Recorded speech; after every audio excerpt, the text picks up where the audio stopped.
গরম গরম রুটি বানিয়ে ডাল দিয়ে ব্রেকফাস্টটা সন্দীপনকে দিয়ে দেওয়ার পর ওর লাঞ্চটা প্যাক করে দিয়েছিলাম। আজ লাঞ্চে হয়েছে গাজর দিয়ে মুগের ডাল, ডিম আলু কষা, স্যালাড, সাদা ভাত। বাইরে এসে ব্যালকনি থেকে দেখলাম মেঘগুলো পাহাড়কে অর্ধেক অর্ধেক চাপা দিয়ে রেখেছে, আর দুপুর গড়াতে না গড়াতেই বৃষ্টি শুরু। ঝিরিঝিরি করে প্রায় আধ ঘন্টার মতো বৃষ্টি হয়েছিল, আর বিকাল হতে ওয়েদার কিন্তু একদম চেঞ্জ হয়ে গেছিল। আকাশটা একদম পরিষ্কার লাগছিল, ভিউটা বেশ ভালো লাগছিল।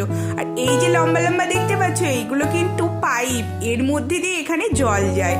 দিন বর্মশা অফিস থেকে ফিরে পড়েছিল, আমরা একটা খাওয়ার দোকানে ঢুকলাম। এই খাওয়ার দোকানটার নাম হলো জেলেবি। একটা ভেজ মোমো নিয়েছিলাম, চা, তার সাথে পাপড়ি চাট। ওটা খেয়ে পেট ভরলো না, আবার একটা ছোলে বাটুরে নিয়েছিলাম। অবশ্য প্লেটে একটাই বাটুরা নিয়েছিলাম, দুটো নিইনি কারণ খেতে পারতাম না দুজনে।